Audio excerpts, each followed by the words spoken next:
Hi hello ನಮಸ್ತೆ, ನಾನು ನಿಮ್ಮ Chaitra Pratap. Welcome back to my YouTube channel. I hope ನೀವೆಲ್ಲ ಚೆನ್ನಾಗಿದ್ದೀರಾ ಅಂತ ಭಾವಿಸ್ತಾ ಇವತ್ತಿನ ವ್ಲಾಗ್ನ ಶುರು ಮಾಡ್ತಾ ಇದ್ದೀನಿ.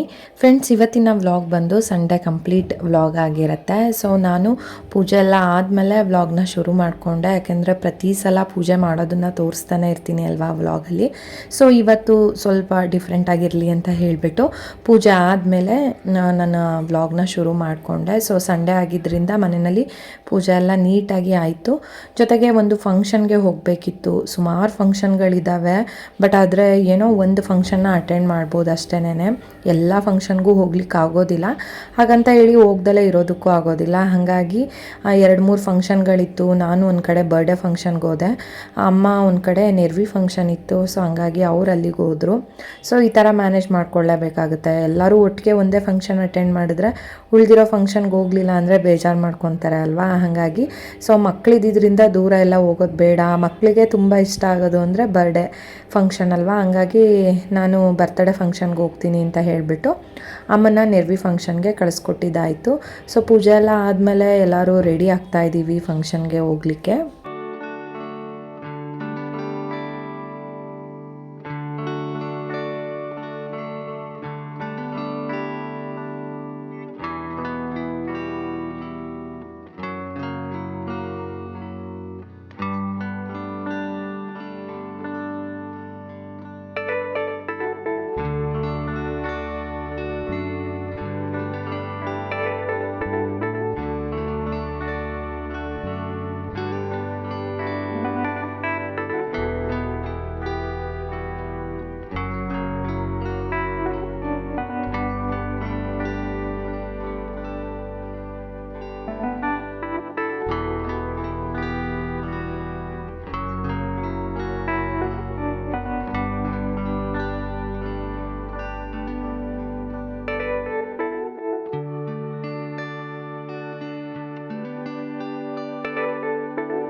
ಇನ್ನು ಈ ಬರ್ತಡೇ ಫಂಕ್ಷನ್ ಬಂದು ಅಮ್ಮನ ಫ್ರೆಂಡ್ ಅವ್ರ ಮೊಮ್ಮಗುದು.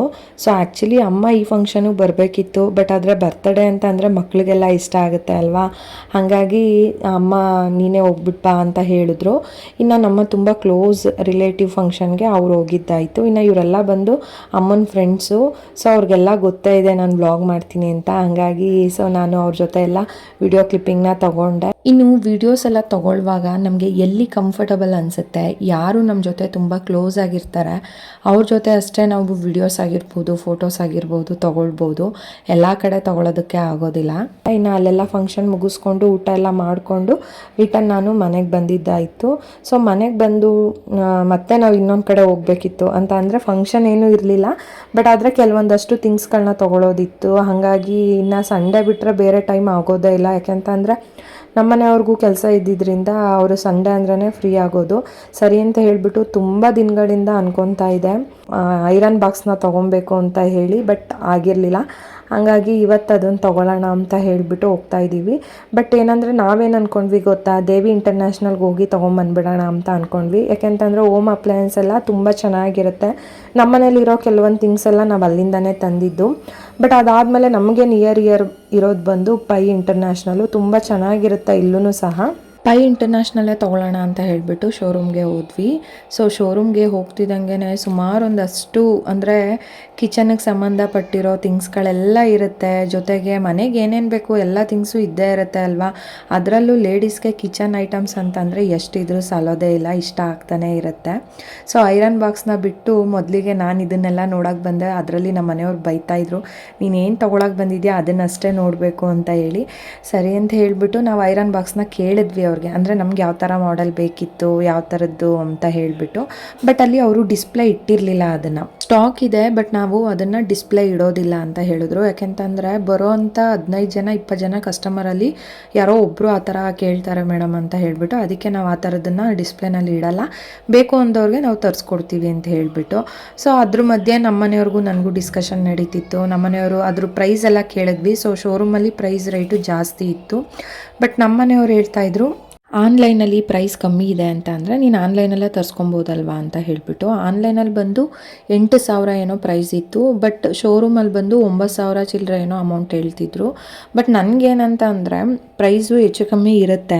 ಬಟ್ ಈ ಥರ ಏನಿದೆ ಎಲೆಕ್ಟ್ರಿಕಲ್ ಐಟಮ್ಗಳೆಲ್ಲ ನಾವು ಅದನ್ನು ಮುಟ್ಟಿ ನೋಡಿ ತೊಗೊಂಡ್ರೆ ಅಥವಾ ಅವ್ರು ಕೊಡೋವಂಥ ಡೆಮೋನ ಕೇಳಿಕೊಂಡು ನಾವು ತೊಗೊಂಡ್ರೆ ಒಂದು ಗ್ಯಾರಂಟಿ ಇರುತ್ತೆ ಅನ್ನೋದು ನನ್ನ ಮೈಂಡಲ್ಲಿ ಇದ್ದಿದ್ದು. ಬಟ್ ಅಲ್ಲೋದ್ಮೇಲೆ ಇನ್ನೊಂದು ಕ್ಲಾರಿಟಿ ಸಿಕ್ತು.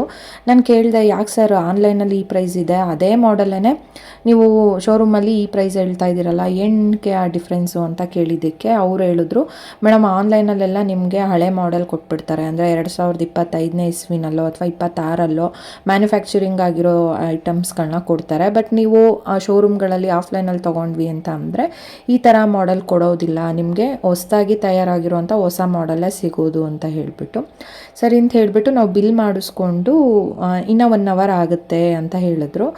ಅಷ್ಟರಲ್ಲಿ ಬೇರೆ ಕೆಲಸಗಳನ್ನೆಲ್ಲ ಮುಗಿಸ್ಕೊಳ್ಳೋಣ ಅಂತ ಹೇಳಿಬಿಟ್ಟು ಬಟ್ಟೆ ಅಂಗಡಿಗೆ ಬಂದ್ವಿ. ಸೊ ಬಟ್ಟೆ ಎಷ್ಟಿದ್ರೂ ಸಾಲೋದಿಲ್ಲ ಅನಿಸುತ್ತೆ, ಅದರಲ್ಲೂ ಮಕ್ಳಿಗಂತೂ ಎಷ್ಟು ತೊಗೊಂಡ್ರು ಇನ್ನೂ ಬೇಕು ಅನಿಸುತ್ತೆ. ಬಟ್ ನಾನಿಲ್ಲಿ ಬಟ್ಟೆಗಳೆಲ್ಲ ತೊಗೊಳೋದಕ್ಕೇನು ಬರಲಿಲ್ಲ.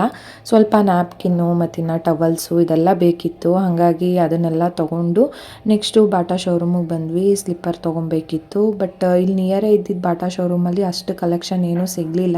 ಗಾಂಧಿ ಬಜಾರಲ್ಲೇ ಬಾಟಾ ಶೋರೂಮ್ದು ಇನ್ನೊಂದು ಬ್ರ್ಯಾಂಚ್ ಇದೆ, ಅಲ್ಲಿ ಹೋಗೋಣ ಅಂತ ಹೋಗ್ತಿದ್ವಿ. ಅಷ್ಟರೊಳಗಡೆ ಫೋನ್ ಮಾಡಿದ್ರು, ಮೇಡಮ್ ಐರನ್ ಬಾಕ್ಸ್ ರೆಡಿ ಇದೆ ಅಂತ ಹೇಳಿಬಿಟ್ಟು. ಸರಿ ಐರನ್ ಬಾಕ್ಸ್ನ ತೊಗೊಂಡು ಆಮೇಲೆ ಹೋಗೋಣ ಅಂತ ಹೇಳಿಬಿಟ್ಟು ನಾವು ಶೋರೂಮ್ಗೆ ಬಂದ್ವಿ. ಸೊ ಅಲ್ಲಿ ಅವರು ನಮಗೆ ಡೆಮೋನ ತೋರಿಸ್ತಾ ಇದ್ರು, ಅಂದರೆ ಯಾವ ಥರ ಯೂಸ್ ಮಾಡೋದು ಏನು ಅಂತ ಹೇಳ್ಬಿಟ್ಟು. ನಿಜ ಹೇಳಬೇಕಂತಂದರೆ ಅವರು ಹೇಳಿದ್ರು, ಮೇಡಮ್ ಇದು ಅಷ್ಟಾಗಿ ನಮಗೂ ಇದ್ರ ಬಗ್ಗೆ ಈ ಒಂದು ಐರನ್ ಬಾಕ್ಸ್ ಬಗ್ಗೆ ಅಷ್ಟು ಗೊತ್ತಿಲ್ಲ. ರೆಗ್ಯುಲರ್ ಆಗಿ ಸೇಲ್ ಆಗೋ ಐರನ್ ಬಾಕ್ಸ್ ಬಗ್ಗೆ ನಾವು ನೀಟಾಗಿ ಎಕ್ಸ್ಪ್ಲೈನ್ ಮಾಡಿಬಿಡ್ತೀವಿ. ಯಾಕೆಂತಂದರೆ ಇದು ಕಮ್ಮಿ ಜನ ಕೇಳೋದು, ಎಲ್ಲರೂ ತೊಗೊಳೋದಿಲ್ಲ ಈ ಥರದ್ದೊಂದೊಂದು ಅಂತ ಹೇಳಿದ್ರು. ಸರಿ ಅಂತ ಹೇಳಿಬಿಟ್ಟು ಅವರು ಗೊತ್ತಿರೋ ಅಷ್ಟು ಹೇಳಿ ನನಗೆ ಎಕ್ಸ್ಪ್ಲೈನ್ ಮಾಡಿದ್ರು ಅಂತಲೇ ಹೇಳ್ಬೋದು. ನಿಮ್ಗೆ ಅಷ್ಟು ಏನಾದರೂ ಗೊತ್ತಾಗಲಿಲ್ಲ ಅಂತ ಅಂದರೆ ಬಾಕ್ಸ್ ಪೀಸಲ್ಲೇ ಇರುತ್ತೆ, ನೀವು ಅದನ್ನು ನೋಡಿಕೊಂಡು ಯೂಸ್ ಮಾಡ್ಬೋದು ಅಂತ ಪಾಪ ಅವ್ರು ನೋಡಿ ನೀವೇ ನೋಡ್ತಾ ಇರ್ಬೋದು. ಅದನ್ನು ತೊಗೊಂಡು ಬಂದು ಅವ್ರು ತೋರಿಸ್ತಾ ಇದ್ರು.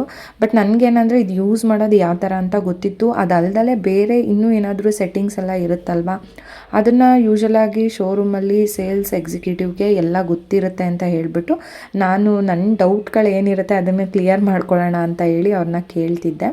ಬಟ್ ಅವ್ರು ಹೇಳಿದ್ರು, ಮಕ್ಕಳಿರುವಾಗ ತುಂಬಾ ಹುಷಾರಾಗಿ ಯೂಸ್ ಮಾಡಿ, ತುಂಬ ಬೇಗ ಬಿಸಿ ಆಗುತ್ತೆ ಅಂತ ಹೇಳಿ. ಇನ್ನು ನನಗೆ ಒಳ್ಳೆ ಪ್ರೈಸೆಲ್ಲ ಐರನ್ ಬಾಕ್ಸ್ ಸಿಕ್ತು ಅಂತಲೇ ಹೇಳ್ಬೋದು. ಆನ್ಲೈನಲ್ಲಿ ಇದೇ ಐರನ್ ಬಾಕ್ಸು ಪ್ರೈಸ್ ಬಂದು 7,999 ಏನೋ ಇತ್ತು. ಬಟ್ ನನಗೆ 8,200ಗೆ ಶೋರೂಮಲ್ಲಿ ಸಿಕ್ಕಿದ್ದು. ನಿಜವಾಗ್ಲೂ ತುಂಬಾ ಖುಷಿ ಆಯಿತು. ಸೊ ಐರನ್ ಬಾಕ್ಸ್ನ ತೊಗೊಂಡಾದ್ಮೇಲೆ ಬಾಟಾ ಶೋರೂಮ್ಗೆ ಹೋಗಿ ಸ್ಲಿಪ್ಪರ್ನ ತೊಗೊಂಡು ರಿಟರ್ನು ಮನೆಗೆ ಹೋಗ್ತಾ ಇದ್ದೀವಿ. ಸೊ ನಿಜವಾಗ್ಲೂ ಬರ್ಡೇ ಫಂಕ್ಷನ್ ಮುಗಿಸ್ಕೊಂಡು ಬಂದ ತಕ್ಷಣ ನಾವು ಹೊರಗಡೆ ಹೋಗಿದ್ದು. ಫೈನಲ್ ಆಗಿ ಅವತ್ತಿನ ದಿನ ಏನು ಕೆಲಸಗಳಿತ್ತು ಅದನ್ನೆಲ್ಲ ಕಂಪ್ಲೀಟಾಗಿ ಮುಗಿಸ್ಕೊಂಡು ಮನೆಗೆ ಬಂದ್ವಿ. ನಿಜವಾಗ್ಲೂ ಮನೆಗೆ ಬಂದ ತಕ್ಷಣ ನಿಜವಾಗ್ಲೂ ಎಷ್ಟು ಟಯರ್ಡ್ ಆಗಿದ್ವಿ ಅನ್ನೋದು ಆವಾಗಲೇ ಗೊತ್ತಾಗೋದು, ಈಚೆ ಓಡಾಡುವಾಗ ಗೊತ್ತಾಗೋದೇ ಇಲ್ಲ. ಸೊ ಮನೆಗೆ ಬಂದ ತಕ್ಷಣ ಒಂದು ಸ್ವಲ್ಪ ಹೊತ್ತು ರೆಸ್ಟ್ ಮಾಡಿದ್ದಾಯಿತು. ಒಂದೊಳ್ಳೆ ಮೂವಿ ನೋಡ್ತಾ ಇದ್ವಿ.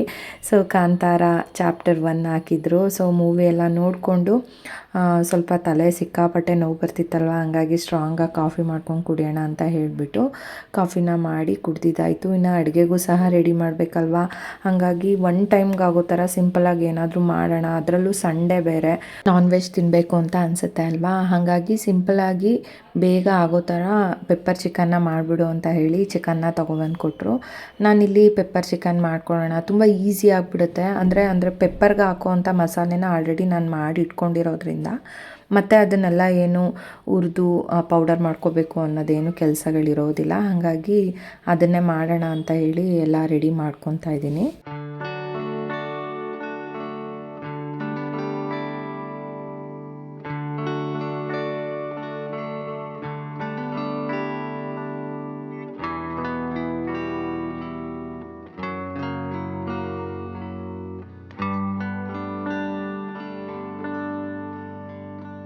ಫೈನಲಿ ಎಲ್ಲರದ್ದು ಊಟ ಆಯಿತು. ನಮ್ಮ ಮನೆಯವರು ಐಸ್ ಕ್ರೀಮ್ ಸಹ ತಂದಿದ್ದರು. ಐಸ್ ಕ್ರೀಮ್ ಎಲ್ಲ ತಿಂದಾದಮೇಲೆ ನಿಮಗೂ ಸಹ ಐರನ್ ಬಾಕ್ಸ್ ಯಾವ ಥರ ಇದೆ ಅಂತ ತೋರಿಸೋಣ ಅಂತ ಹೇಳಿ ಆ ಒಂದು ಕ್ಲಿಪ್ಪಿಂಗ್ನ ತೊಗೊಂಡಿದ್ದೀನಿ.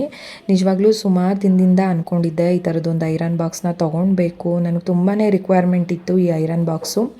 ಯಾಕೆ ಅಂತ ಅಂದರೆ ಸುಮಾರು ಸ್ಯಾರಿ ಪ್ಲೇಟಿಂಗ್ ವರ್ಕ್ ಬರ್ತಿತ್ತು. ಸೊ ನಾನು ನಮ್ಮ ಮನೆಯಲ್ಲೇ ಇರೋವಂಥ ರೆಗ್ಯುಲರ್ ಐರನ್ ಬಾಕ್ಸಲ್ಲಿ ನಾನು ಅದನ್ನು ಯೂಸ್ ಮಾಡ್ತಿದ್ದೆ. ಬಟ್ ಈ ಐರನ್ ಬಾಕ್ಸ್ ಏನಕ್ಕಪ್ಪ ಪರ್ಟಿಕ್ಯುಲರ್ ಆಗಿ ಅಂತ ಅಂದರೆ, ಈ ಐರನ್ ಬಾಕ್ಸಿಂದ ನಾವು ಪ್ಲೇಟ್ ಮಾಡೋದ್ರಿಂದ ವರ್ಕು ತುಂಬಾ ನೀಟಾಗಿರುತ್ತೆ ಮತ್ತಿನ ಸ್ಯಾರಿಗೆಲ್ಲ ಯಾವುದೇ ಥರ ಡ್ಯಾಮೇಜ್ ಆಗೋದಿಲ್ಲ. ಸ್ವಿಚ್ ಆನಲ್ಲೇ ಇಟ್ಟು ಸೀರೆ ಮೇಲೆ ಐರನ್ ಬಾಕ್ಸ್ನ 1 ಅವರ್ ಇಟ್ಟರೂ ಸಹ ಸೀರೆ ಯಾವುದೇ ಥರ ಡ್ಯಾಮೇಜ್ ಆಗೋದಿಲ್ಲ. 100 ಅಲ್ಲ 200% ಡ್ಯಾಮೇಜ್ ಆಗೋದಿಲ್ಲ, ಆ ಒಂದು ಗ್ಯಾರಂಟಿ ಇದೆ. ಕ್ಲಾತ್ಗೆ ತಕ್ಕಂತೆ ನಾವು ಐರನ್ ಬಾಕ್ಸಲ್ಲಿ ಐರನಿಂಗ್ ಮಾಡುವಾಗ ಸೆಟ್ ಮಾಡ್ಕೊತೀವಿ ಅಲ್ವಾ, ಆ ಥರ ಸೆಟ್ಟಿಂಗ್ಸ್ ಎಲ್ಲ ಇದರಲ್ಲಿಲ್ಲ. ಯಾಕೆ ಅಂತಂದರೆ ಇದು ಬಟ್ಟೆ ಯಾವುದಿರುತ್ತೆ ಅದಕ್ಕೆ ತಕ್ಕಂತೆ ಎಷ್ಟು ಹೀಟ್ ಬೇಕೋ ಅಷ್ಟು ಹೀಟನ್ನು ತಗೊಳುತ್ತೆ. ಆ ಥರ ಆಟೋಮೆಟಿಕ್ ಟೆಂಪ್ರೇಚರ್ ಇರೋವಂಥದ್ದು ನಿಜವಾಗ್ಲೂ ತುಂಬ ಚೆನ್ನಾಗಿ ಯೂಸ್ ಆಗುತ್ತೆ. ಅದಕ್ಕೋಸ್ಕರನೇ ಸುಮಾರು ದಿನಗಳಿಂದ ಇದನ್ನು ತೊಗೊಳ್ಬೇಕು ಅಂತ ಹೇಳಿ ಅಮೌಂಟ್ನ ಸೇವ್ ಮಾಡಿ ಇಟ್ಕೊಂಡು ಫೈನಲ್ ಆಗಿ ಇವತ್ತಿನ ದಿನ ಹೋಗಿ ತೊಗೊಂಡು ಬಂದಿದ್ದು. ನಿಜವಾಗ್ಲೂ ತುಂಬ ಖುಷಿಯಾಯಿತು ನನಗೆ. ಫಿಲಿಪ್ಸ್ ಬ್ರ್ಯಾಂಡ್ ಇದು. ನಿಮಗೇನಾದರೂ ಈ ಥರದೊಂದು ಐರನ್ ಬಾಕ್ಸು ರಿಕ್ವೈರ್ಮೆಂಟ್ ಇದೆ ಅಂತ ಅಂದರೆ ಇದರ ಲಿಂಕನ್ನು ನಾನು ಡಿಸ್ಕ್ರಿಪ್ಷನ್ ಬಾಕ್ಸಲ್ಲಿ ಹಾಕಿರ್ತೀನಿ, ನೀವು ಚೆಕ್ಔಟ್ ಮಾಡ್ಬೋದು. ಸೊ ಇಲ್ಲಿಗೆ ಈ ವ್ಲಾಗ್ನ ಎಂಡ್ ಮಾಡ್ತಾ ಇದ್ದೀನಿ. ನೀವೆಲ್ಲ ಪೂರ್ತಿಯಾಗಿ ನೋಡಿದ್ದೀರಾ ಅಂತ ಭಾವಿಸ್ತೀನಿ. ನಿಮಗೇನಾದರೂ ಇಷ್ಟ ಆಗಿದರೆ ದಯವಿಟ್ಟು ಲೈಕ್ ಮಾಡಿ. ಹೊಸದಾಗಿ ಯಾರು ಚಾನಲ್ನ ನೋಡ್ತಿದ್ದೀರಾ ಚಾನಲ್ನ ಸಬ್ಸ್ಕ್ರೈಬ್ ಮಾಡ್ಕೊಂಡು ನೋಡಿ ಅಂತ ಕೇಳ್ಕೊತ ಮತ್ತೆ ನಾನು ನೆಕ್ಸ್ಟ್ ವ್ಲಾಗಲ್ಲಿ ಸಿಗ್ತೀನಿ. ಅಲ್ಲಿವರೆಗೂ ಸಿ ಯು. ಬಾಯ್ ಸ್ನೇಹಿತರೆ. Thank you.